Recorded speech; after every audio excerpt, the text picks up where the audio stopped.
Bueno, para mí es un gusto compartir la tarde de hoy con ustedes nuevamente en este seminario de actas policiales y demás aspectos procesales en materia penal.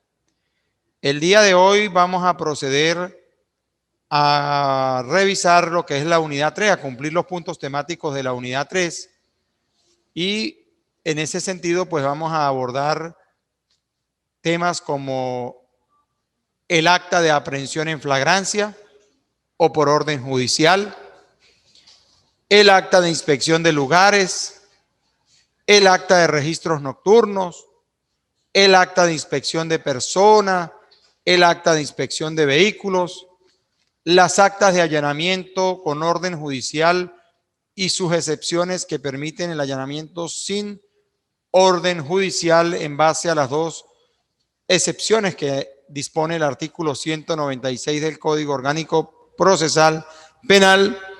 Y vamos a ver también los pasos a seguir para la elaboración de un acta policial.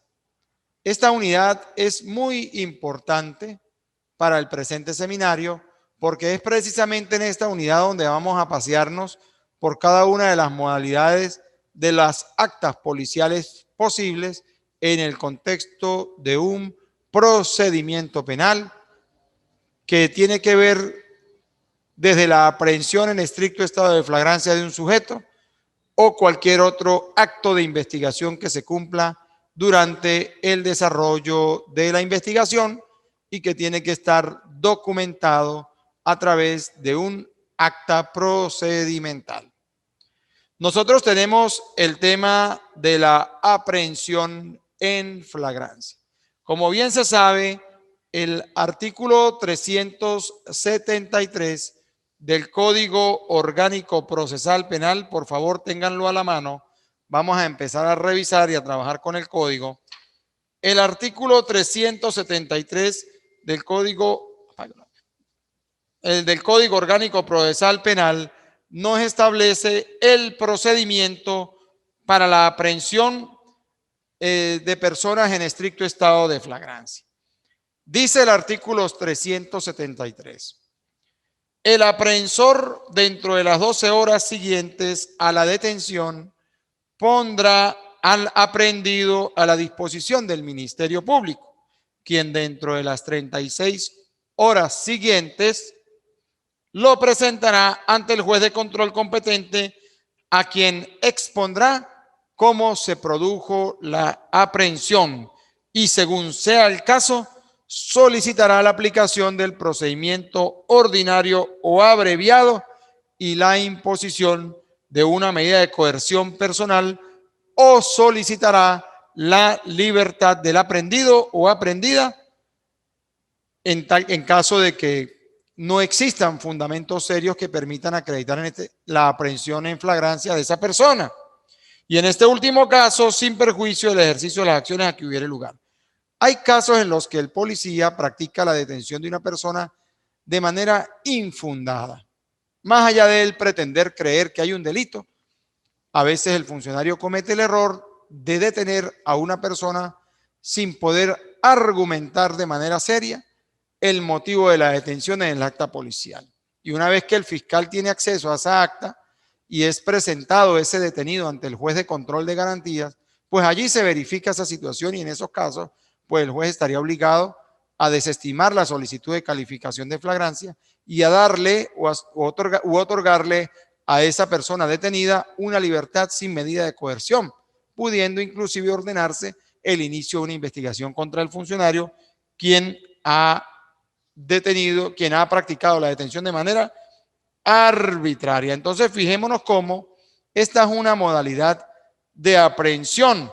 Sin embargo, en el tema de las actas policiales en estricto estado de flagrancia, es importante destacar que el sujeto, que el funcionario actuante está en la obligación de señalar las circunstancias de tiempo, lugar y modo en que se produce la detención de esa persona,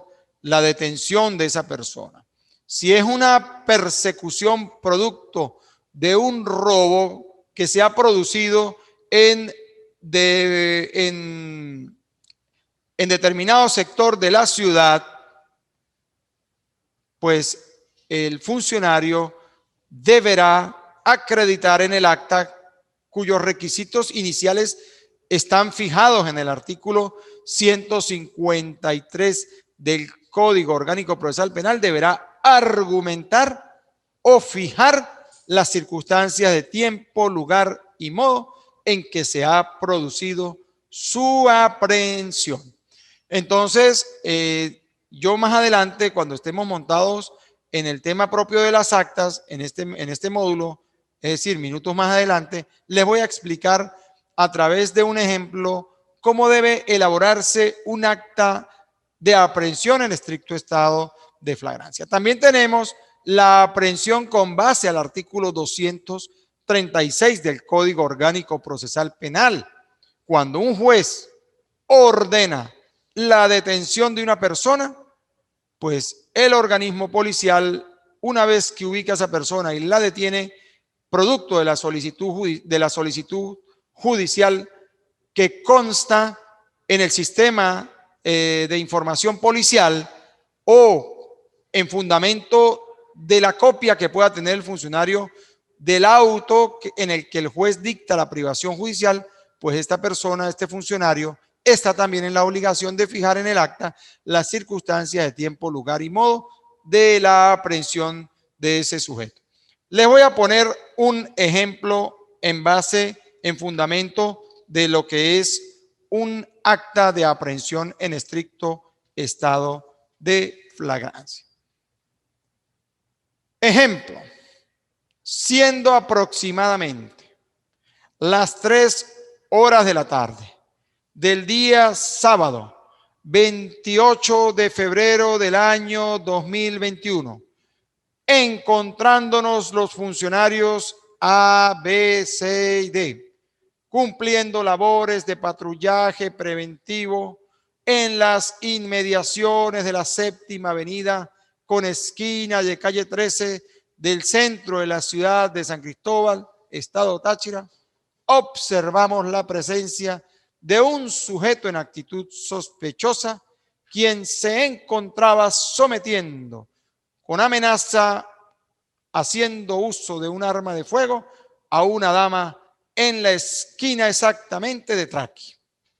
Una vez que el sujeto percibe la presencia nuestra, él mismo emprende veloz huida en sentido sur-norte, logrando darle alcance a la altura de la Séptima Avenida con esquina de Avenida Carabobo, procediendo en ese momento uno de los funcionarios a materializar la inspección personal al sujeto previa advertencia de sospecha y petición de exhibición de cualquier objeto de interés criminal, negándose el mismo, produciéndose en ese momento la inspección sobre el mismo en presencia de 2 testigos identificados como A y B. Allí debemos colocar la inicial del segundo nombre y el segundo apellido a los fines de proteger su identidad,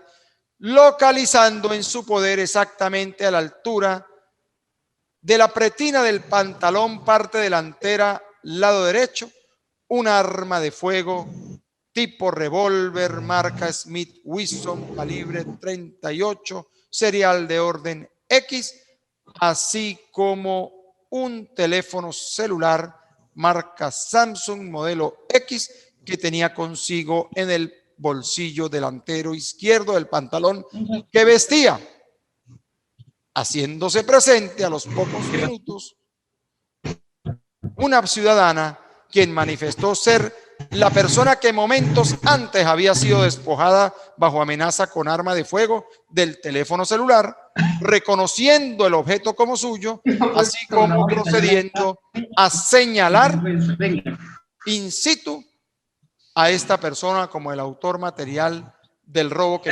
antes había siendo identificado plenamente como fulano de tal, ¿Cómo hago yo para grabar esto? Siéndole notificado sobre su aprehensión al ciudadano fiscal del Ministerio Público a partir de las 3:40 de la tarde de esta misma fecha, procediendo la comisión a trasladar hasta el laboratorio criminalístico los objetos de interés criminal localizados antes señalados a través de su correspondiente oficio con planilla de cadena de custodia, siéndole en consecuencia leídos sus derechos constitucionales previstos en el artículo 49 y los derechos procesales fijados en el artículo 127 del Código Orgánico Procesal Penal, notificándosele todo lo anterior al ciudadano fiscal de flagrancia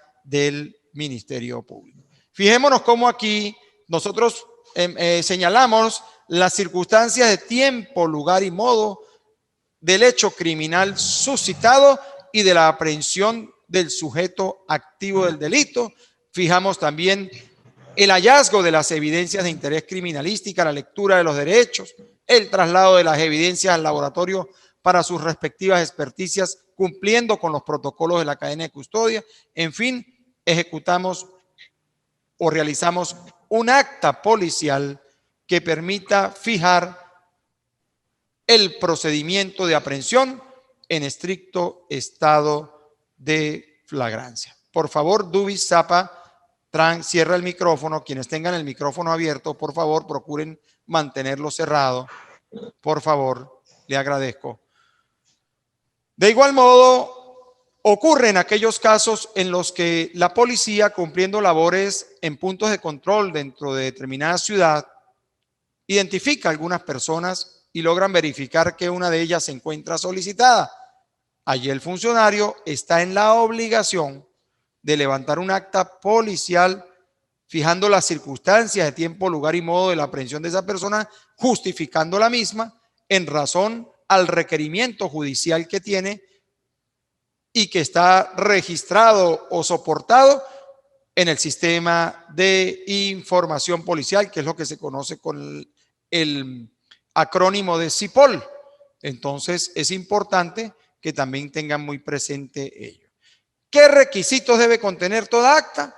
El requisito está fijado en el artículo 153 del Código Orgánico Procesal Penal y que de seguida vamos a repasar.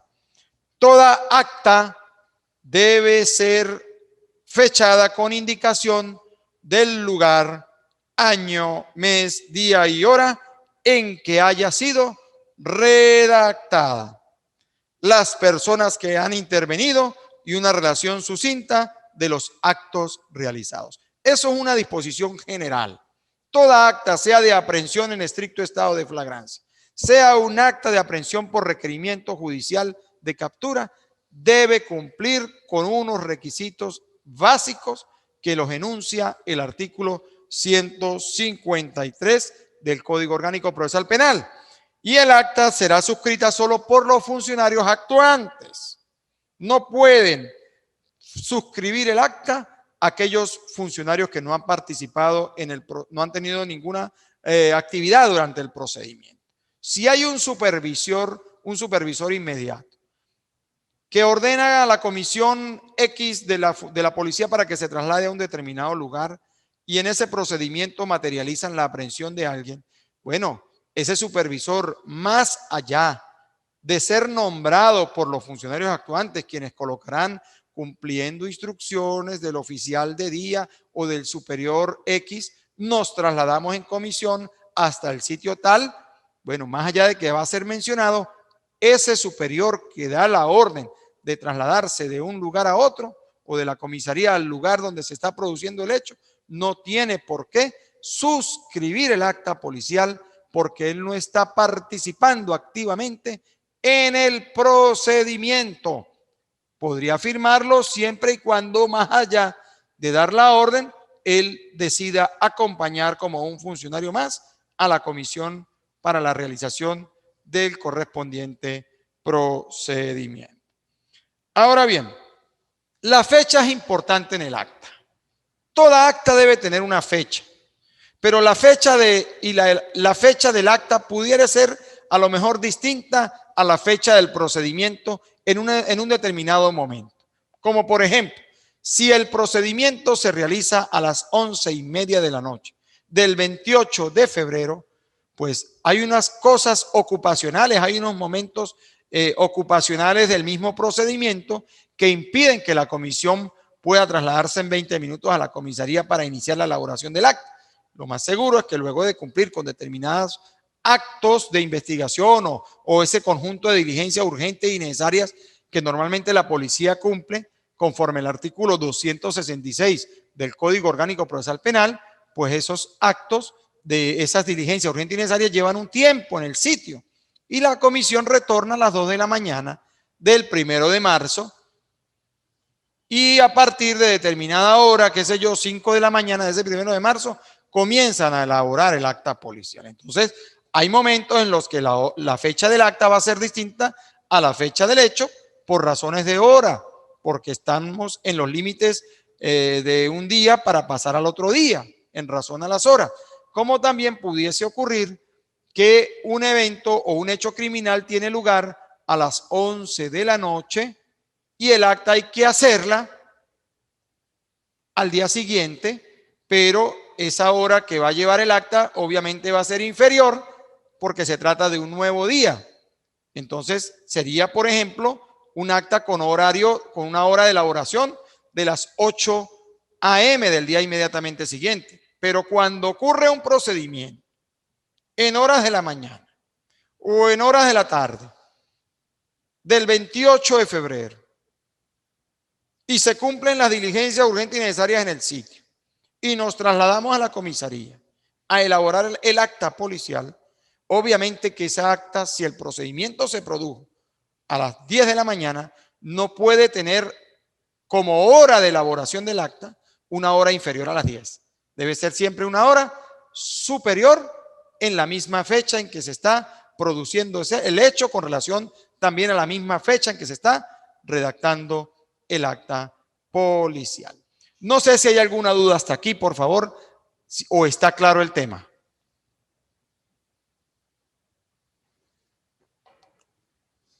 ¿Está claro? Levanten la mano, por favor, si está claro el tema hasta aquí. Muy bien, avanzamos. Vamos a entrar a ver el acta de inspección. Nosotros nos vamos a ubicar en este momento en el artículo 186 del Código Orgánico Procesal Penal. El acta de inspección. La inspección.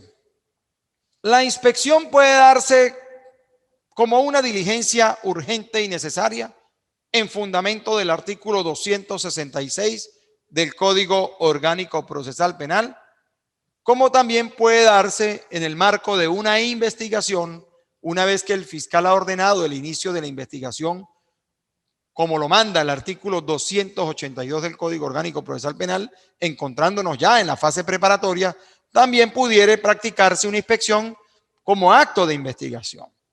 ¿Y qué significa este artículo 186? Significa lo que tiene que ver con las inspecciones. Artículo 186. Procuren tener el código allí para ir leyendo conmigo, por favor. Mediante la inspección de la policía o del Ministerio Público, se comprueba el estado de los lugares, las cosas, los rastros y efectos materiales que existan y sean de utilidad para la investigación del hecho, o la individualización de los autores o partícipes en él. Entonces, en esa inspección que se hace, se describe, se fija de manera escrita el sitio del suceso o el sitio del hallazgo de la evidencia. Porque no siempre las evidencias aparecen en el sitio del suceso. A veces las evidencias aparecen en sitios ajenos a donde se ha producido el hecho. Pudiera tratarse de un sitio de simulación, pudiera tratarse de un sitio de liberación, en fin, o durante el trayecto que por el cual se dirige el sujeto activo del delito y que ha dejado algunos rastros o algunas evidencias en ese recorrido y que permiten su hallazgo. De allí que la inspección puede practicarse tanto en el sitio del suceso como en el sitio del hallazgo de la evidencia física que pudiese más adelante convertirse en elemento material probatorio. Entonces, ¿qué se busca? Describir el sitio, fijarlo si se trata de un sitio cerrado, de un sitio abierto, de un sitio de acceso al público, de acceso restringido. Describe las características del sitio. Si es un auditorio, pues será un sitio cerrado, con piso de concreto, sobre el cual se ubica una alfombra color vino tinto, paredes en concreto revestidas de pintura color blanco, un techo tipo platabanda color blanco, una puerta al margen izquierdo en sentido norte-sur. En fin, se describe el sitio del suceso. Y si dentro del sitio se ubica alguna evidencia física que permita determinar que pudiese considerarse importante a los efectos del caso que se está iniciando, pues si hay dentro de ese galpón o dentro de ese auditorio toneles de gasolina allí ilícitamente almacenados, pues habrá que fijar la ubicación de ellos allí, describir las características de cada tonel y fijar el contenido que tiene cada uno de estos toneles, para lo cual habrá de recabarse una muestra con su correspondiente, pues, planilla de cadena de custodia a los efectos del análisis químico que se le va a practicar. Entonces, a través de la inspección, como lo dice la norma, se comprueba el estado de los lugares, las cosas, los rastros y elementos materiales que existan y que sean de interés para el caso, a los efectos de determinar o individualizar el autor o partícipe en la realización de ese hecho criminal. Nos dice en el primera parte de ese 186, de ello se levantará informe que describirá detalladamente esos elementos y cuando fuere posible se recogerán y conservarán los que sean útiles. Cuando nos dice allí se levantará informe, el informe es el acta policial. Ese es el acta de investigación. Y fíjense cómo nos dice que describirá detalladamente esos elementos. ¿Qué elementos? Las evidencias físicas localizadas en el sitio que resulten útiles para el caso que se está iniciando. Se recogerán y conservarán los que sean útiles. Entonces, aquí juega un papel estelar el tema de la cadena de custodia y hay que tener mucho cuidado con eso. Y la regulación de la cadena de custodia en el proceso penal está dispuesto en el artículo siguiente, que es el artículo 187 del Código Orgánico Procesal Penal. Y voy a leer una parte que no es el encabezado, sino la primera parte del artículo 187. Fíjense lo que dice el artículo 187 en su primera parte. La cadena de custodia comprende el procedimiento empleado en la inspección técnica del sitio del suceso. No pierdan de vista este artículo, futuros abogados. La cadena de custodia comprende el procedimiento empleado en la inspección técnica del sitio del suceso y del cadáver si fuera el caso. Es decir, ¿qué nos está diciendo esta norma? Que las evidencias localizadas en un sitio de suceso deben ser colectadas con su correspondiente planilla de cadena de custodia, pero además de colectadas, deben estar previamente fijadas en un acta de inspección técnica.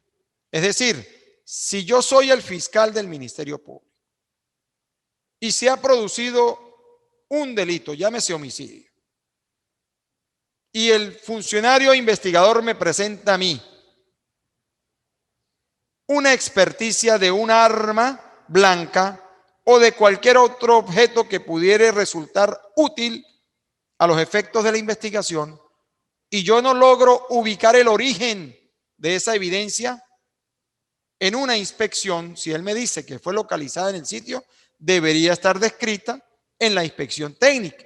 Y si no fue así, pues tan sencillo como que el abogado defensor podrá demandar la nulidad de esa experticia en razón a que ese objeto, esa evidencia, no cumple con los parámetros que garantizan el principio de mismidad de la evidencia que se recoge en el artículo 187 del Código Orgánico Procesal Penal, y en consecuencia podrá invocar la nulidad de ese medio de prueba si es que el fiscal decidiere ofertarlo, toda vez que resulta contrario a lo enunciado en la Constitución, en el artículo 49.1, que dice que toda prueba obtenida con violación al debido proceso es nula. Entonces tengamos muy presentes este artículo 187 en su primer aparte del Código Orgánico Procesal Penal. Avanzamos en el 186. Estamos en la inspección, no nos salimos de ahí. Nos vamos al penúltimo aparte del 186. Si el hecho no dejó rastros ni produjo efectos materiales, o si los mismos desaparecieron o fueron alterados, se describirá el estado actual en que fueron encontrados, procurando describir el anterior, el modo, tiempo y causa de su desaparición o alteración y la fuente de la cual se obtuvo ese conocimiento. ¿Qué nos quiere decir este artículo que a lo mejor en esta lectura resulta algo complejo? Pudiera tratarse de un delito de género. Imaginémonos que una mujer va a la policía y denuncia a su pareja por amenaza verbal, amenaza de daño verbal, amenaza de muerte, pero verbal. No tiene ningún objeto o la amenaza se ha concretado sin la utilización de algún objeto. Entonces pudiera ocurrir que la policía vaya al sitio a practicar una inspección donde se ha producido el delito que ha denunciado la señora. Y ciertamente la señora se traslada con la comisión, permite el acceso de la policía a la vivienda y hacen la correspondiente inspección técnica. Se trata de un hecho que no deja rastros, porque la amenaza es verbal, no es a través del empleo de a través de la amenaza con un arma de fuego, ni de algún objeto punzocortante, ni de un bate, ni de un objeto contundente. Entonces, más allá de que se hace la inspección, se busca desacreditar la existencia del lugar donde se ha producido la amenaza. Es decir, que hay hechos en los que seguramente se justifica la realización de una inspección técnica, más allá de que tengamos muy presente de que no se va a localizar ningún elemento material probatorio o vayamos a buscar alguna evidencia física asociada al delito que ha denunciado la persona, como en este caso lo estoy señalando con relación al tema de la amenaza de género. Si el hecho no dejó rastros ni produjo efectos materiales o si los mismos desaparecieron. ¿Qué debemos comprender o si los mismos desaparecieron o fueron alterados? Pudiese ocurrir que se produce la muerte de una persona en una plaza pública, en la plaza pública de Coloncito, la plaza principal de Coloncito. Una persona va caminando y les disparan, le quitan la vida a la persona. Y aparte de quitarle la vida, se acercan y el sujeto activo, el ejecutante, lo despoja de una cantidad de dinero, lo despoja de un teléfono celular, en fin, se produce el homicidio calificado en la ejecución del robo. Entonces, al sitio llega primeramente una comisión de la Policía del Estado, que no es un cuerpo técnico-científico, pero ellos llegan porque han tenido conocimiento y se ven en la obligación de proteger inicialmente el sitio del suceso, como órgano auxiliar de apoyo a la investigación, ellos llegan y acordonan el sitio para evitar que curiosos entren y puedan modificar el sitio del suceso. Pero ocurre que a un lado del cadáver hay algunas evidencias de interés criminalístico que, de no ser colectadas de manera oportuna, pudiese generarse una modificación del sitio, porque estamos en presencia de estamos observando la posibilidad de lluvia y pudiese ocurrir que si pasa un determinado tiempo, media hora o 40 minutos para que llegue el cuerpo técnico científico, que en este caso es el Cuerpo de Investigaciones Científicas, Penales y Criminalísticas a través del eje de homicidio, pues pudiese ese aguacero que va a caer sobre esa localidad generar modificaciones en el sitio del suceso.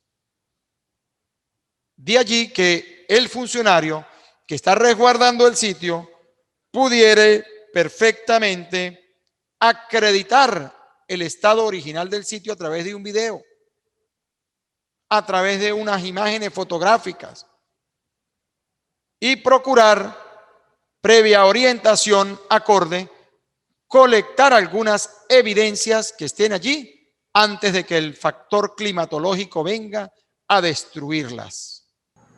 Estábamos señalando que se producía la muerte de una persona en una plaza, que la policía tenía la obligación, la policía del estado llegaba, tenía la obligación de proteger el sitio del suceso, y ante un eventual momento de riesgo de modificación del sitio, por ejemplo, por factores climatológicos como la lluvia, debía el funcionario o la comisión que estuviera allí fijar el sitio a través de un video o de algunas imágenes a fin de poder luego acreditar ante una eventual modificación posterior por la lluvia, ante el cuerpo técnico científico, acreditar el estado inicial en el que fue hallado el sitio.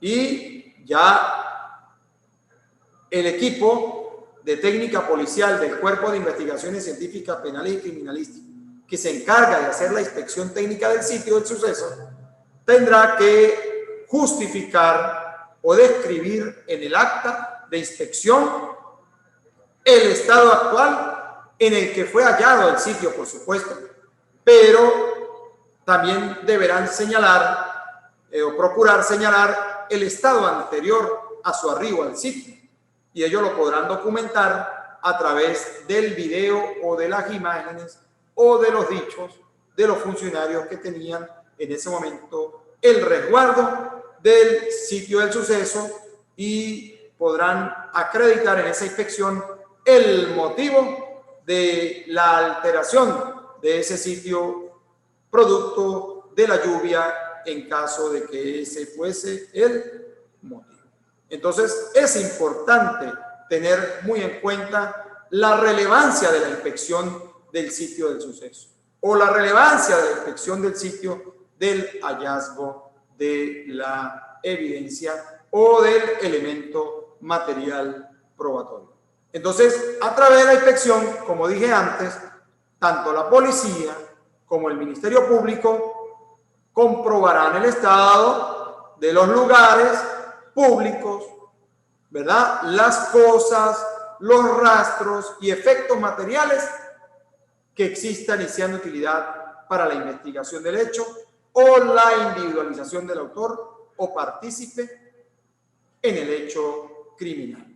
Cuando hablamos de la inspección, necesariamente hay que procurar que la inspección sea observada por quien habite en ese lugar. Por ejemplo, si se trata de una plaza con un cuidador, antes habían cuidadores de plaza. Sin embargo, en algunos municipios todavía existen cuidadores de plaza. Pues si hay un cuidador de plaza, se le dirá que observe la inspección, y en caso de que no haya una persona que habite en ese lugar, pues se le pedirá a la persona que se encuentre en ese lugar que observe la inspección. ¿Por qué? Porque es importante garantizar en el desarrollo del proceso, especialmente a través de la inspección, que lo que se está encontrando ciertamente es así.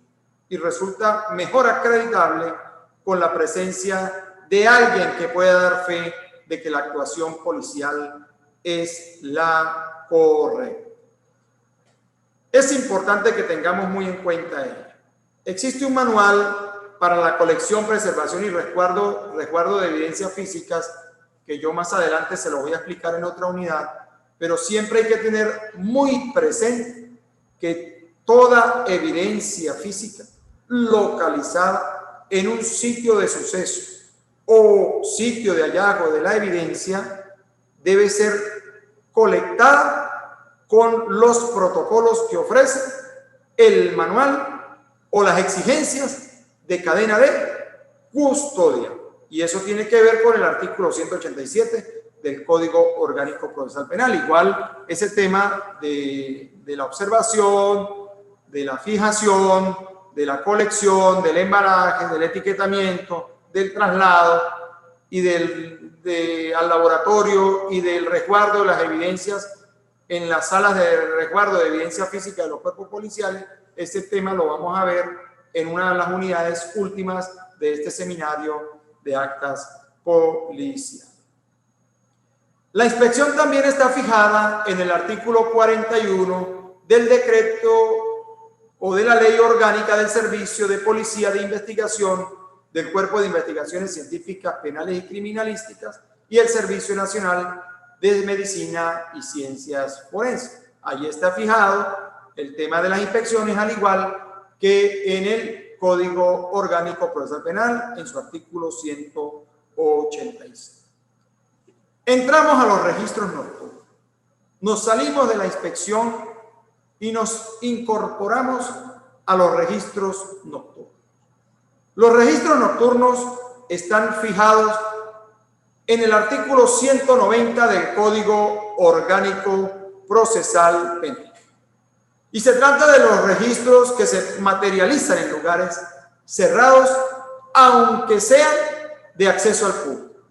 Allí podrán ser practicados también, pues, en horario nocturno, dejando constancia en el acta los siguientes supuestos.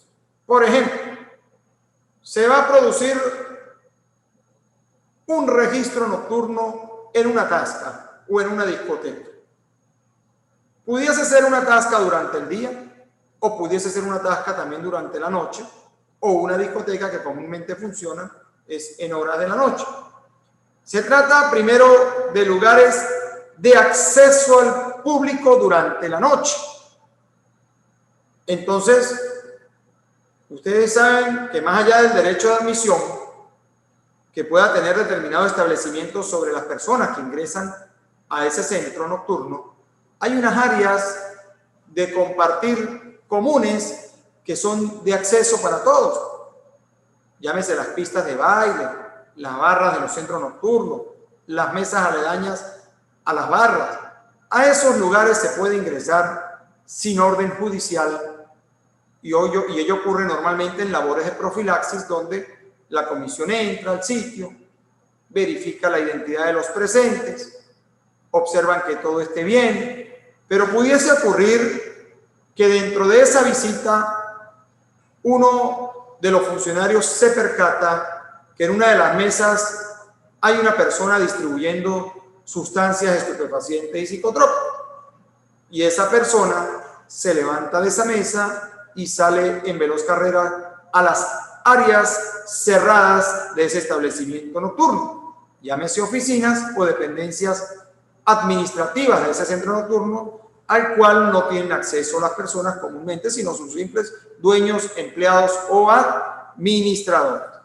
A partir de allí pudiera ocurrir que el funcionario, al percatarse de ese evento, pues se vea en la imperiosa necesidad de ingresar a esas dependencias cerradas que no son de acceso al público, más allá de estar dentro de un centro nocturno, y se vea en la imperiosa necesidad de ingresar a fin de poderle dar alcance a la persona que procura huir, y se ve impedida en ese caso hacer uso del allanamiento judicial por razones prácticas, por razones de inmediatez, ya que, como ustedes muy bien lo saben, si se trata de cocaína, la misma pudiera ser eliminada a través de las posetas o de los bajantes a fin de evitar su hallazgo.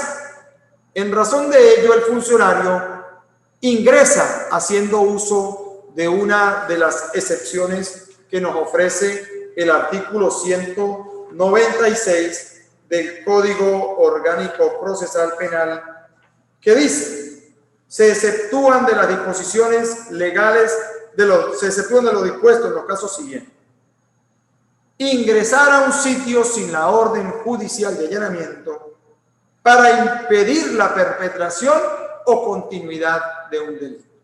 El tráfico ilícito de sustancias estupefacientes y psicotrópicas bajo la modalidad de distribución, pues es un delito permanente. Mientras la droga esté allí, se está produciendo el delito. Y haciendo uso de esa excepción que ofrece el artículo 196 sobre el allanamiento, pues bien pudiese el funcionario ingresar a esa parte privada de ese centro nocturno, acompañándose de 2 testigos presentes en el sitio para poder descubrir de mejor manera el hallazgo y materializar la aprehensión de la persona encargada o sorprendida en el acto de distribución de las sustancias estupefacientes y psicotrópicas. Entonces, fijémonos cómo durante un registro nocturno que inicia con una visita de acceso libre a las dependencias abiertas del centro nocturno, pudiese generarse dentro del mismo una eventualidad que conduzca al uso de la figura del allanamiento sin orden judicial en razón al delito que se está descubriendo allí en ese momento. Yo quiero que quede bien claro ese tema, porque más allá de que en estos tiempos en estados de excepción bajo la modalidad de alarma no existan tantos centros operativos en la nocturnidad, pues hay sus excepciones y uno sabe perfectamente que pudiese ocurrir este evento en cualquier momento en un centro nocturno, que más allá de que estemos bajo el estado de excepción de alarma, se le ocurra pues abrir o permitir el acceso de personas. Entonces tenemos aquí, en el caso previsto en el numeral primero del artículo 196. Ustedes tienen allí el 190, ¿cierto? Lo tienen abierto. Encontramos en el numeral primero: en los lugares de acceso al público abierto durante la noche y en un caso grave que no admita demora en la ejecución.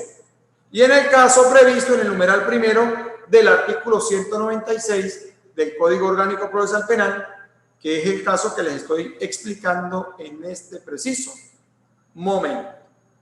Y también el numeral tercero en el caso de que el interesado o su representante preste consentimiento expreso con absoluta libertad. Pudiera ser que la comisión presente presuma que en los recintos o en las dependencias cerradas se esté produciendo algún evento relacionado con trata de blancas o algún delito que pudiese catalogarse como un ultraje o un delito de violencia sexual en las dependencias cerradas de ese centro nocturno, y ante la duda pudiese fácilmente el administrador de ese centro nocturno decirle a la comisión: pase adelante, que no tenemos ningún impedimento en que puedan revisar, y no habría necesidad ni siquiera de hacer uso de la excepción del allanamiento, porque el mismo dueño está autorizando su legítimo y también legal ingreso a ese recinto cerrado.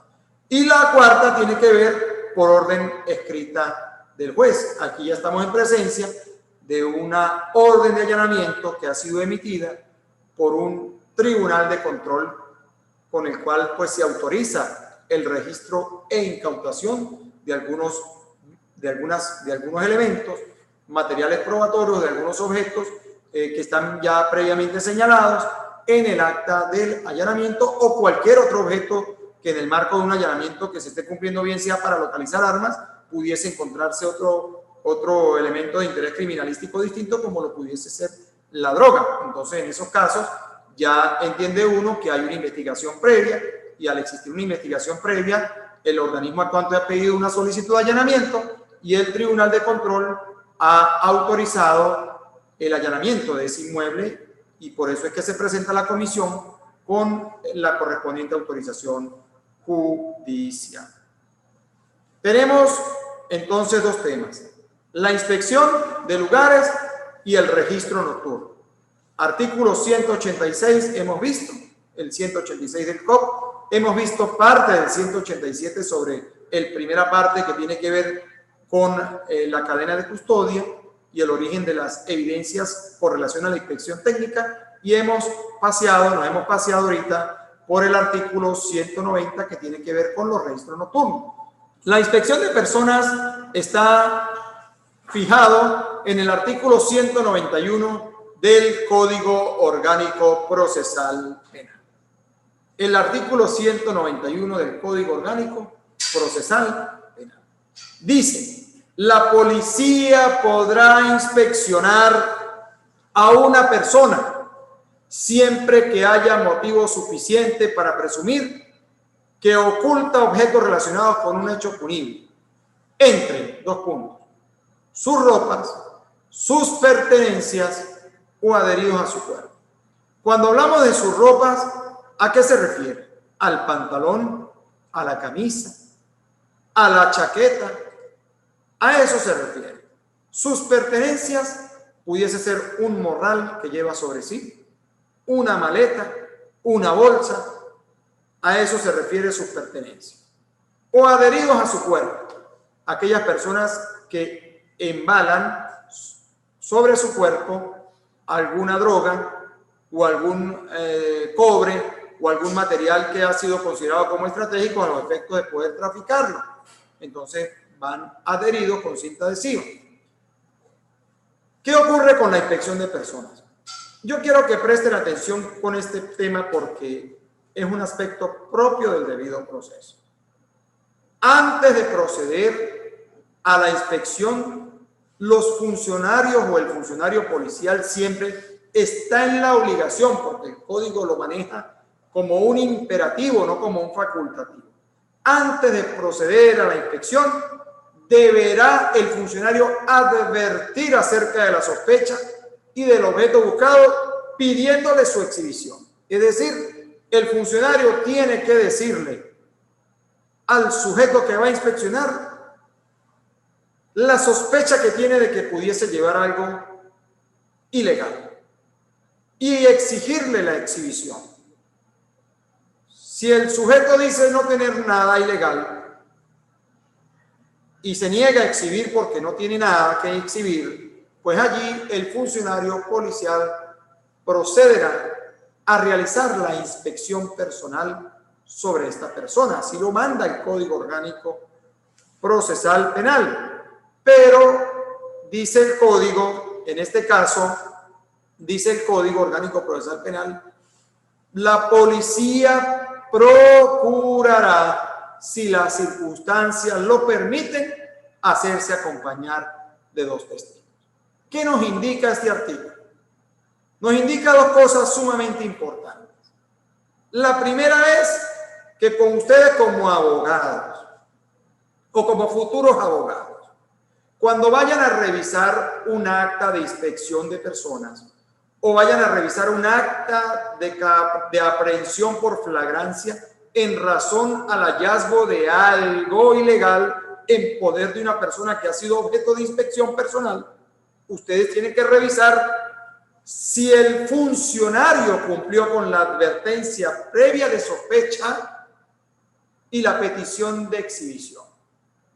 Eso es necesario, porque no es que yo lo diga aquí, no, es que es un imperativo de la letra, es un imperativo de la ley. Deberá, no dice el código podrá advertir, deberá.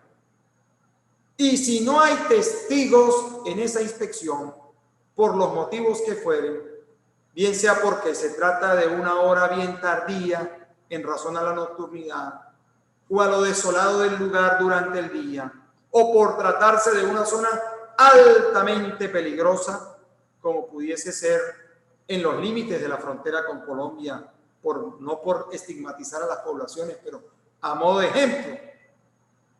ejemplo, Boca del Grito, Orope, zonas muy álgidas con el tema de alguna presencia allí de algunos de algunos grupos al margen de la ley, pues nadie va a querer ser testigo de nada. Entonces, el funcionario estaría en la obligación de fijar la ausencia de testigos en el acta policial, pero tiene que argumentar por qué hizo la inspección personal sin la presencia de testigos. Porque si la hace sin presencia de testigos, pero no justifica por qué no utilizó testigos, pudiese el juez de control anular ese hallazgo o esa inspección. Es importante que tengan muy en cuenta ello, como también si el funcionario no cumple con la advertencia previa de sospecha y exhibición, bien pudiese el tribunal de control, de manera oficiosa o a petición de la defensa, decretar la nulidad o acordar la nulidad de esa acta de inspección personal en razón a que se ha quebrantado el debido proceso en detrimento del justiciable, que en este caso es la persona a quien le han hallado la droga o el arma. ¿Está claro eso, verdad? ¿O hay alguna duda? Avanzamos con la inspección de vehículos. La inspección de vehículos la encontramos en el artículo 193 del Código Orgánico Procesal. La policía puede realizar la inspección de un vehículo siempre que haya motivo suficiente para presumir que una persona oculte en él, es decir, ¿en dónde? En el vehículo, objetos relacionados con un hecho punible. Y allí hay que aplicar el mismo procedimiento y se aplicarán las mismas reglas de la inspección de personas. Es decir, hay que cumplir con la advertencia de sospecha y la petición de exhibición de algo que pudiese llevar a esa persona dentro del vehículo. Y asimismo, acompañarse de testigo a los efectos de la inspección de vehículos siempre que las circunstancias lo permitan. Y reitero en esto, siempre que las circunstancias lo permitan, quiere decir que no es que le es dable al funcionario hacer inspecciones de personas y vehículos necesariamente obligatoriamente o relajadamente sin la presencia de testigos. No, es que si no hay testigos, el funcionario está en la obligación de justificar en el acta por qué hizo tanto la inspección de personas como de vehículos sin la presencia de testigos, porque así lo exige nuestro Código Orgánico Procesal Penal en los artículos 191 y 193. Ahora bien, regreso de nuevo a la inspección de personas. Los he explicado ambas regulaciones desde el punto de vista normal.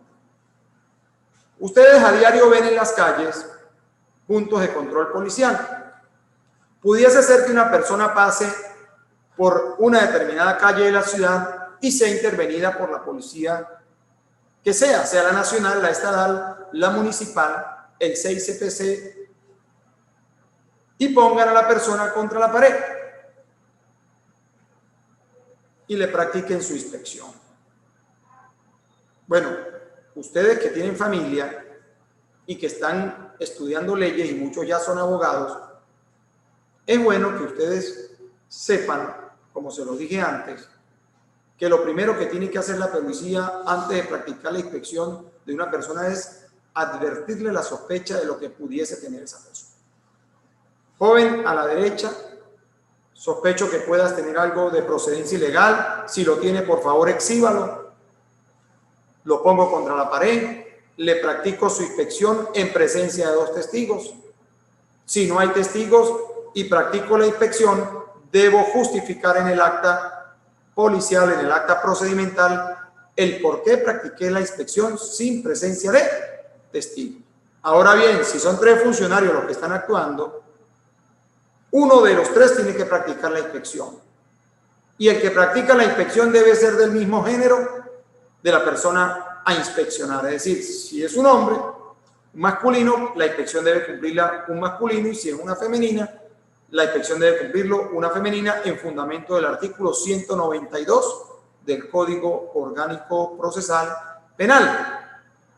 Pero si son 3 los que van a practicar, los que están en el procedimiento, uno resguardará los alrededores del lugar, otro estará observando y solo uno de ellos practicará la inspección.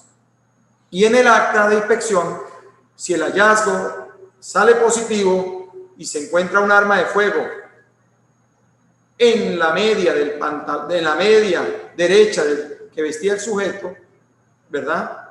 Pues el funcionario que descubre ese hallazgo debe quedar reflejado en el acta como el funcionario que lo encontró.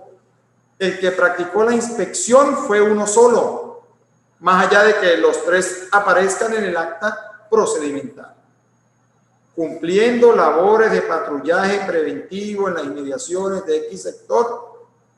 Los funcionarios oficiales A, B y C observamos la presencia de una persona del género masculino en actitud sospechosa, quien vestía unas botas Nike blancas, un jean color X, marca tal, y una camisa color tal, y llevaba puesta una gorra color verde. Nos acercamos al mismo, le advertimos nuestra sospecha sobre la tenencia de objetos ilegales, exigiéndole su exhibición, negándose el mismo a la tenencia de objetos ilegales, razón por la que, tomando las previsiones del caso, el funcionario X procedió a materializar la inspección personal sobre el mismo, acompañado de dos testigos, quienes fueron identificados como G. Pérez, A. Ramírez, según inicial del segundo nombre y el segundo apellido para proteger de mejor manera su identidad, o se cumplió la inspección sin la presencia de testigos por lo desolado del lugar, hallándosele a nivel de la media del pie derecho un arma de fuego marca tal, modelo tal, serial de orden tal, la cual fue colectada con su correspondiente planilla de cadena de custodia y remitida al laboratorio criminalístico para las experticias de ley. Fijémonos cómo estamos fijando allí las circunstancias de tiempo, lugar y modo, y estamos acreditando de manera legal la advertencia de sospecha y el pedimento de exhibición. Además de la práctica de la inspección con o sin testigos, pero si es sin testigos, pues estamos fijando allí el argumento de la no presencia de personas en razón a determinado motivo. ¿Está claro eso? ¿Sí? Bien. Igual en la inspección de vehículos. Igualito en la inspección de vehículos. Si están en un punto de control fijo, como ocurre en La Jabonosa, que es parte del municipio de Ayacucho, los carros que van de Michelena a San Juan de Colón pasan por ese punto de control. A lo mejor los funcionarios, que son tres, interceptan un vehículo, identifican a su conductor, lo colocan a la derecha, materializan la inspección sin la presencia de testigos por lo desolado del lugar. Son tres funcionarios, uno se ocupa del chofer, otro se ocupa de la parte trasera del vehículo y otro se encarga pues de hacer la inspección dentro del vehículo. Y a lo mejor encuentra en una secreta detrás del radio reproductor un arma de fuego oculto. Si participan tres, en el acta debe quedar claro cuál de los tres funcionarios fue el que encontró el arma oculta en la secreta dentro del vehículo. ¿Estamos claros con eso? Bien. Entramos al allanamiento. El allanamiento está dispuesto en el artículo 196 del Código Orgánico Procesal Penal. ¿Qué nos dice el artículo 196 del Código Orgánico Procesal Penal? Bueno, ese artículo hay que asociarlo obligatoriamente con el 47 de la Constitución. Asócienlo con el artículo 47 de la Constitución de la República Bolivariana de Venezuela.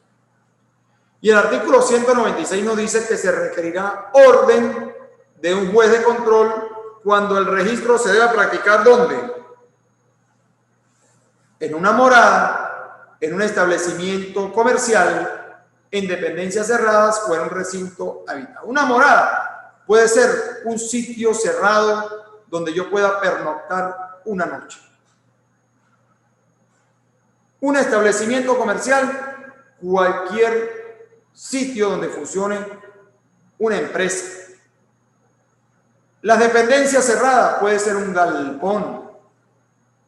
Los recintos cerrados, los recintos habitados, un inmueble, puede ser un apartamento, puede ser una vivienda, inclusive, bueno, cualquier tipo de hospedaje transitorio que tenga la persona en determinado lugar.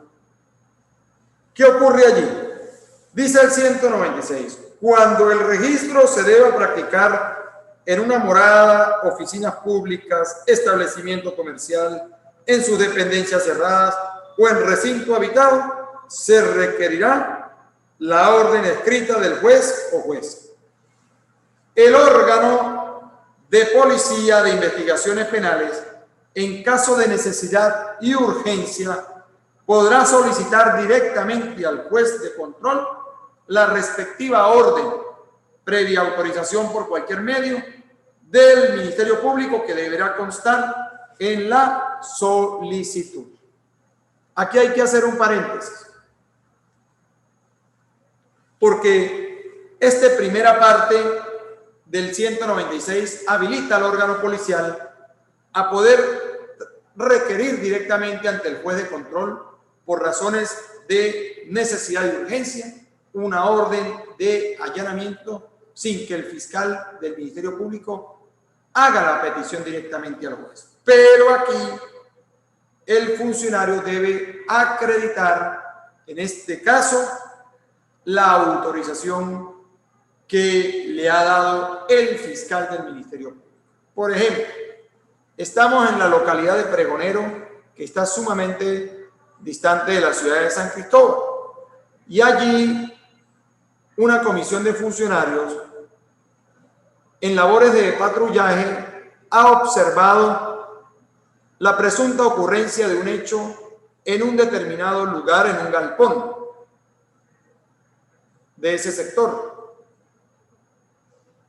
Y resulta difícil, por razones de tiempo, pues tener que tolerar que el funcionario llegue a San Cristóbal a buscar la solicitud de allanamiento de manos del fiscal, para luego tener que ir al tribunal a tramitarla, entregársela al tribunal de guardia y esperar que el tribunal se la dé para luego devolverse a Pregonero. En ese periplo pasarían aproximadamente 14 o 15 horas, tomando en consideración el estado de la vía que en estos tiempos comunica a Pregonero con la ciudad de San Cristóbal. ¿Qué pudiese hacer allí el funcionario? El funcionario pudiese llamar directamente al juez de control. Pudiese llamar al juez, pero para poderlo llamar, primeramente debe comunicarse con el fiscal de guardia para que el fiscal dé su visto bueno y el funcionario, a través del acta policial enviada a través de algún funcionario, bien sea por correo o por cualquier otro medio, o con apoyo de alguna comisaría de San Cristóbal, poder gestionar la orden de allanamiento de manera urgente en razón a la necesidad que se tiene de allanar en la inmediatez del descubrimiento del hecho. Pudiese ocurrir. Sin embargo, esa no es la regla. Esa es una figura de poco uso, porque el allanamiento hoy día tiene muchos controles previos a los efectos de evitar los excesivos abusos que a veces se han producido en ese tipo de procedimientos. Entonces, lo normal es que el fiscal, previa verificación de la petición que hace, normalmente el funcionario policial revise si ciertamente está realmente acreditada esa petición de allanamiento, a fin de poderla canalizar ante el juez de control de guardia correspondiente. Entonces, es necesario que el organismo actuante que hace un requerimiento de allanamiento al fiscal pueda o deba documentar esa petición. Deba documentarla. Por ejemplo, si él va a referir la entrada y salida de personas constantes en horas de la madrugada a ese recinto, pues ese decir debe estar acreditado, bien sea a través de videos o a través de imágenes que permitan ciertamente acreditar que eso está ocurriendo para que el fiscal pueda tramitar ante el tribunal la correspondiente orden de allanamiento. Porque yo, en mi experiencia como fiscal durante 20 años, me cansé de ver la cantidad de peticiones al amparo del anonimato, indicando que personas, por temor a represalias, se negaba a suministrar sus datos e informaba que en determinado lugar estaba produciéndose esto y esto y esto, pero no teníamos acreditado ese decir de esa persona y eso le restaba valor a la petición de allanamiento que hacía el organismo policial y le era, por tanto, negado. Entonces, es importante que ustedes también estén en cuenta de esa situación. Ahora bien, miren, muchachos, el registro de allanamiento. El allanamiento siempre deberá ser cumplido con presencia de testigos. Es una exigencia del Código Orgánico Procesal Penal. A diferencia de la inspección. Ojo, en la inspección es si las circunstancias lo permiten. En la inspección de vehículos o personas. Pero en el allanamiento no. En el allanamiento dice, el registro se realizará en presencia de 2 testigos hábiles, en lo posible vecinos del lugar, que no deberán tener vinculación con la policía. Yo soy enemigo de que los testigos de un allanamiento sean vecinos del lugar que se está allanando. Primero porque cuando hay vecindad, muchas veces hay afectividad. Hay agradecimientos recíprocos por alguna circunstancia propia de la vida o hay vínculos de familiaridad por afinidad, más allá inclusive de la propia consanguinidad. Entonces, yo recomiendo siempre que los allanamientos se cumplan con testigos, pero con testigos ajenos al lugar donde se está produciendo el registro, para no comprometer a esa persona y para también resguardarle la integridad a esa persona, porque si estamos en presencia de un delito que pudiese considerarse grave o de delincuencia organizada, imagínese usted el compromiso del testigo vecino que conoce al sujeto activo del delito, que inclusive pudiera terminar siendo familia y eso pudiese hasta cierto punto afectar el desarrollo del proceso, máxime cuando nuestro artículo 210 del Código Orgánico Procesal Penal posibilita la no declaración en fase de juicio del testigo familia al amparo de ese artículo 10, que dice lo siguiente. Fíjense lo que dice el artículo 210 del Código Orgánico Procesal Penal. No están obligados a declarar. Numeral primero. El cónyuge o la persona con quien el imputado tenga relación estable de hecho, sus ascendientes y descendientes y demás parientes hasta el 4º grado de consanguinidad y 2º de afinidad. Entonces, imagínese usted un procedimiento policial de allanamiento donde se encuentre droga o cualquier otro elemento de interés criminalístico que conduzca a cualquier delito con el testimonio o acreditado a través del testimonio de personas que son familia del sujeto activo del delito. Ellos pudieran acudir al llamado del juez y están obligados a ir, pero una vez que estén allí en la sala de juicio, pudiesen fácilmente decir que más allá de haber observado todo, se acogen a la exención de no declarar contra su familiar y eso no los convierte en prueba, porque si no están rindiendo el testimonio al amparo de los principios de contradicción, de inmediación, de oralidad, de publicidad y demás, pues tan sencillo que se tiene como nada. Y de allí que es importante de allí la importancia que los testigos en los procedimientos no sean del lugar y menos aún familia, para evitar este tipo de contratiempos. Recuerden que la actividad probatoria se cumple en la fase de juicio y es allí donde hay que probar el delito y hay que determinar la responsabilidad del sujeto activo.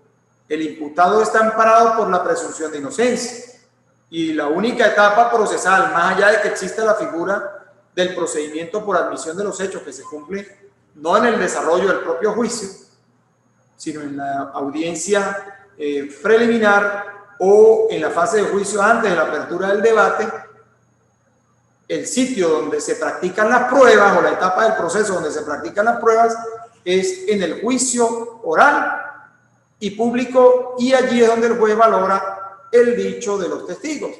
Pero si no hay declaración de los testigos, pues tendrá que soportar su decisión sobre el resto del conjunto de pruebas practicadas.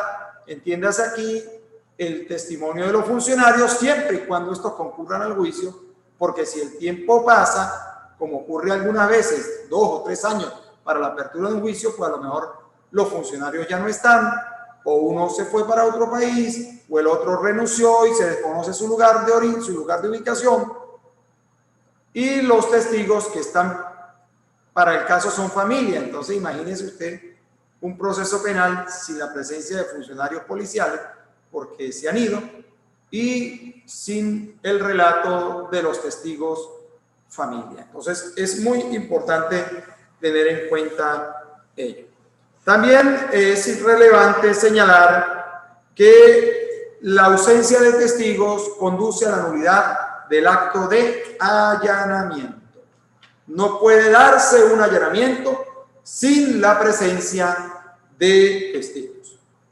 Aquí vamos a entrar a revisar el artículo 196 nuevamente. ¿Por qué? Porque resulta que dice el artículo: si el imputado se encuentra presente y no está su abogado defensor, se pedirá a otra persona que asista. Bajo esta formalidad se levantará un acta. ¿Cuándo pudiese ocurrir que un allanamiento se cumpla en el lugar donde está presente el imputado? Por ejemplo, el hombre agrede a su pareja, la agrede verbalmente, la amenaza de muerte y le genera una secuela psicológica, y él es detenido y es trasladado al tribunal de control y le imputan el delito de amenaza agravada y violencia psicológica por la Ley Orgánica sobre el Derecho de la Mujer a una vida libre de violencia. Entonces es presentado ante el tribunal, le decretan un arresto transitorio de 48 horas y le imponen unas medidas cautelares de presentación periódica al tribunal y unas medidas de protección en favor de la víctima. Pero resulta que después de que el hombre recupera nuevamente la libertad y regresa a la casa de familia donde vive con su señora esposa, él asume una conducta violenta y exhibe un arma de fuego en gesto de amenaza contra sus parejas. La señora se traslada a la comisaría policial, advierte que el sujeto que la había amenazado antes de palabra en este momento lo está haciendo con un arma. Se traslada la comisión al sitio y ya tenemos allí pues una persona imputada previamente en razón a la amenaza y a la violencia psicológica atribuida anteriormente. Entonces, ¿qué ocurre en ese caso? Como no está el abogado defensor de él presente durante ese acto de allanamiento, pues se le pide, en este caso, a otra persona, aparte de los 2 testigos que acompañan a la comisión policial, se le pide a otra persona que cumpla de testigo para fijar un equilibrio en la carga probatoria del acto durante el desarrollo del allanamiento. ¿Está claro eso también? ¿Está claro o hay alguna duda? Y tenemos 2 excepciones al acto de allanamiento. Las excepciones a la orden de allanamiento están dispuestas en los numerales 1 y 2 de ese artículo 196, que dice: se exceptúan de lo dispuesto los casos siguientes. Numeral primero: para impedir la perpetración o continuidad de un delito. Ese es el primer supuesto que habilita el allanamiento sin la orden de un juez. Pero el funcionario está en la obligación de acreditar en el acta el motivo por el cual se cumplió el allanamiento sin la autorización judicial. Si así lo hiciere, tiene que acreditar el motivo por el que ingresaron sin orden judicial. Y voy a poner aquí un ejemplo. Para impedir la perpetración o continuidad de un delito. Impedir la perpetración o continuidad de un delito. Si nosotros sabemos, como funcionarios policiales, que dentro de una casa existe un almacenamiento ilícito de sustancias peligrosas, llámese combustible, que pudiera incluso traducirse en un contrabando agravado de hidrocarburos bajo la modalidad de almacenamiento ilícito. Pero como se trata de una sustancia líquida, a lo mejor si nosotros dilatamos el procedimiento y nos dirigimos a buscar al fiscal para tramitar una orden y esperar que el fiscal responda para tramitar ante el juez de control o gestionar la orden de allanamiento, pudiese ocurrir que surja o se fugue la información y conduzca a que estas personas pues traseguen el combustible por los bajantes de ese inmueble.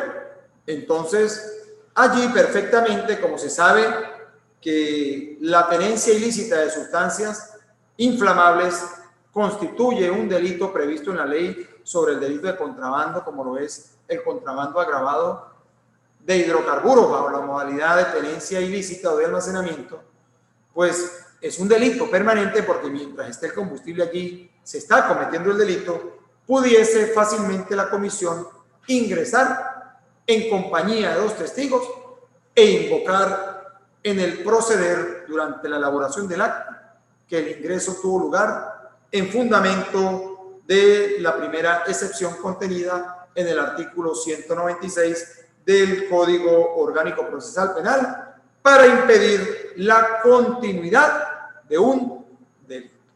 Igual pudiese ocurrir con una persona que sea víctima de un secuestro y los funcionarios tengan conocimiento de que el secuestrado está en determinado lugar o en determinado inmueble.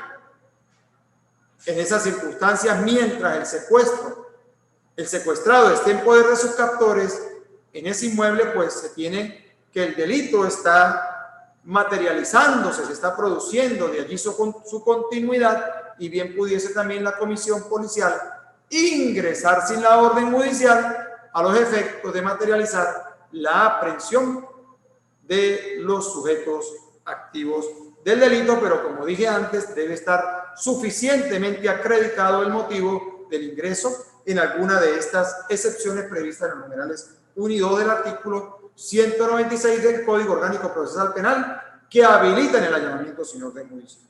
Y el segundo supuesto es cuando se trate de personas a quienes se persigue para su aprehensión. Si hay una persona con orden de aprehensión judicial por el delito de homicidio y sabemos que esa persona está hoy en un inmueble escondido, pues pudiésemos hacer uso de la excepción que nos ofrece el 196, numeral segundo, a fin de materializar la captura de este sujeto. Igualmente pudiese ocurrir frente a un delito flagrante, cuando vemos en plena vía pública al sujeto despojar a su víctima de un objeto e introducirse a una vivienda ajena, y allí pues si la vivienda está sola y no hay cómo ingresar, pues bien pudiese la comisión hacer uso de la excepción para entrar a la misma y ubicar al sujeto. O si la propietaria del inmueble habilita el ingreso de la comisión, pues no habrá que hacer mención de la excepción del allanamiento, porque es un acceso autorizado por la propietaria de la vivienda. Pero en los allanamientos con orden judicial, y en los allanamientos sin orden judicial es necesaria la presencia de testigos. No pueden haber allanamientos sin la presencia de testigos. Que quede suficientemente claro ese asunto. El tratamiento del allanamiento también está desarrollado en los artículos 197, 198 y 199 del Código Orgánico Procesal Penal, a los fines de que ustedes procedan más adelante, pues, a ilustrarse un poco más sobre esta institución procesal. También la Ley Orgánica del Servicio de Policía de Investigación, el Cuerpo de Investigaciones Científicas, Penales y Criminalísticas y el Servicio Nacional de Medicina y Ciencias Forenses prevén la figura del allanamiento en el artículo 42. Y yo reitero lo siguiente. ¿Por qué es importante la presencia de testigos tanto en la inspección de personas, de vehículos, de lugares o en los allanamientos? ¿Por qué es importante? Porque miren, los testigos generan para un proceso pulcritud en la actuación policial. Si nosotros hacemos un procedimiento policial con presencia de testigos, nosotros estamos acreditando de mejor manera ante el juez el hallazgo. Y eso es importante. De allí que eso fortalece la actuación de los cuerpos policiales con relación exactamente a las estrategias que haga la defensa en un determinado proceso penal. Entonces, garantiza la transparencia y la credibilidad ante el tribunal de control o ante el mismo tribunal de juicio en caso de llegar a la fase de juicio oral y pública, y además ello armoniza con el criterio reiterado y sostenido por la Sala de Casación Penal del Tribunal Supremo de Justicia referido a la implementación de testigos en los procedimientos policiales. ¿Qué debe contener toda acta policial? ¿Qué debe contener? Primero, debe contener la identificación del organismo que realizó el procedimiento. Si fue el SEBIN, debe ir la identificación del SEBIN. Si fue la Policía Nacional, la Policía Nacional. Debe ir la fecha de elaboración del acta policial conforme lo exige el artículo 153 del Código Orgánico Procesal Penal.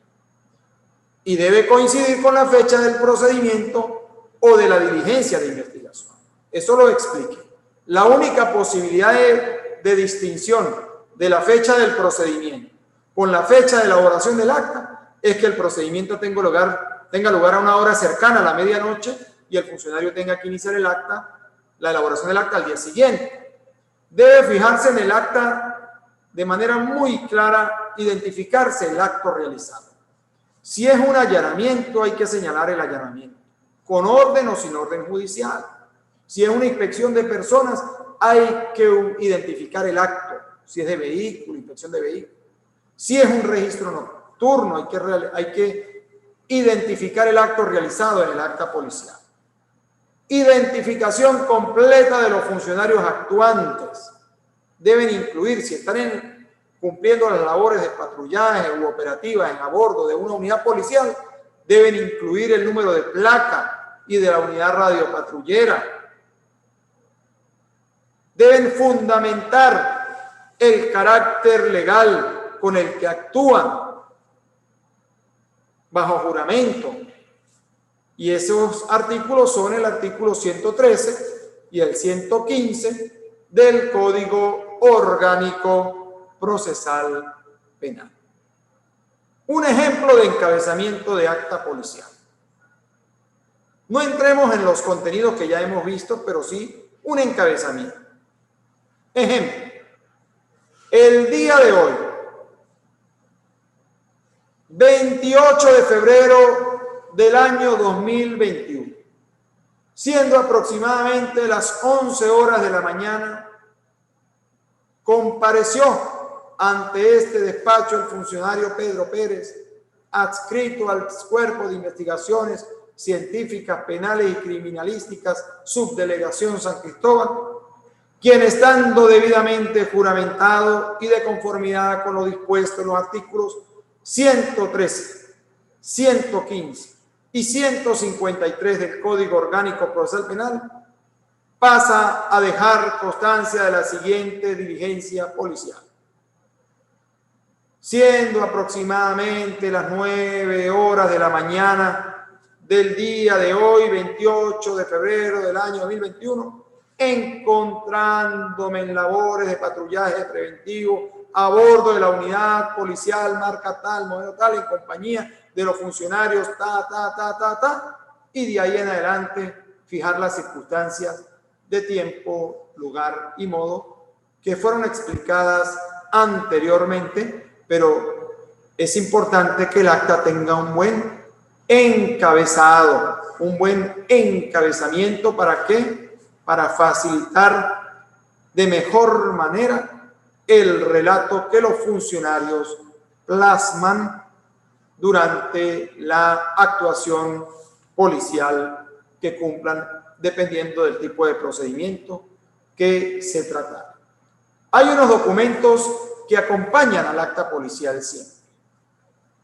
Hay unos documentos, por ejemplo, sabemos que cuando se produce una detención, bien sea en estricto estado de flagrancia o porque la persona está siendo requerida por un tribunal de control o de juicio y hay orden de captura, siempre hay que fijarle en el acta los derechos que tiene conforme al 49 constitucional y el 127 del Código Orgánico Procesal Penal. Pero siempre los cuerpos policiales acostumbran a hacer un documento adicional de notificación de derechos y él es suscrito por el sujeto activo, por la persona que está siendo detenida, donde queda debidamente notificada de sus derechos.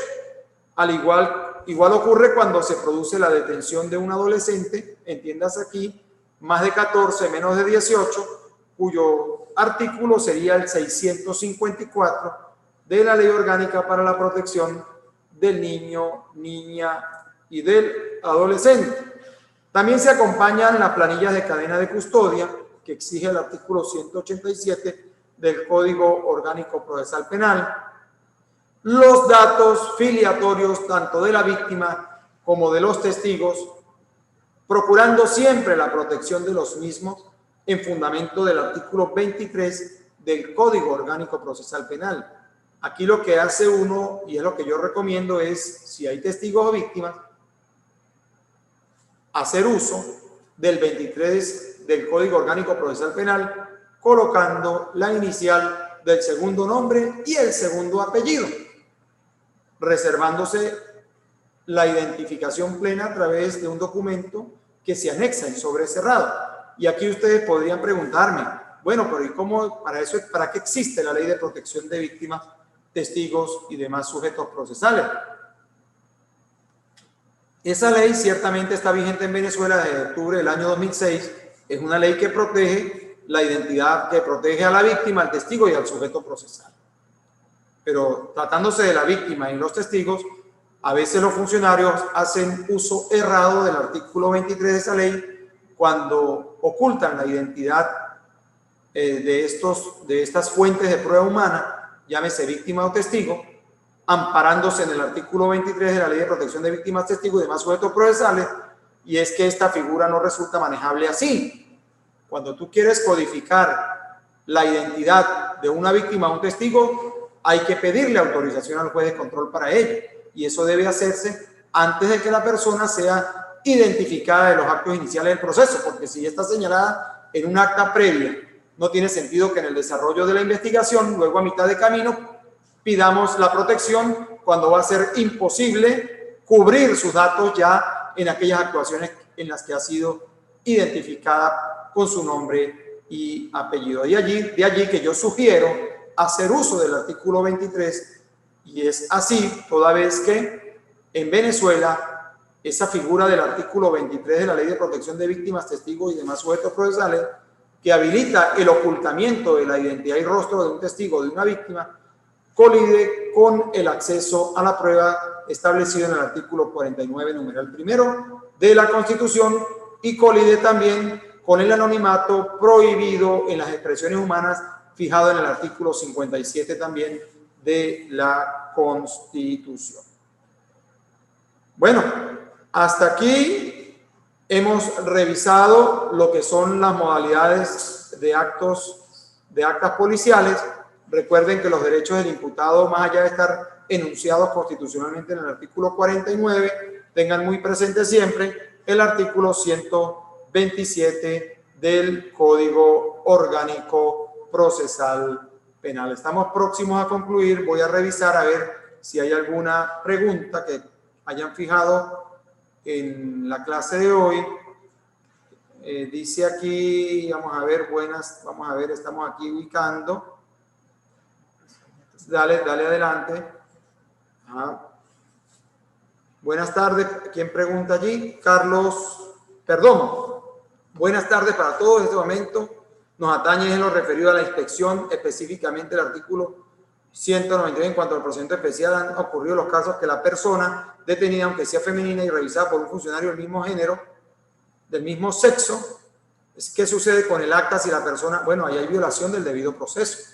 Precisamente el Código Orgánico Procesal, incluso un tema de género, un tema de protección a la condición del género femenino, precisamente esa posibilidad está impedida. Cuando hay una comisión de funcionarios masculinos y van a inspeccionar a una femenina, lo normal, si no hay femeninas en la comisión policial, apoyarse con un transeúnte femenino del lugar a quien ilustran a los efectos de la inspección, y es ella la que debe cumplir la inspección, pero no está permitido que una persona del género masculino cumpla una inspección o practique una inspección sobre una persona del género femenino y viceversa.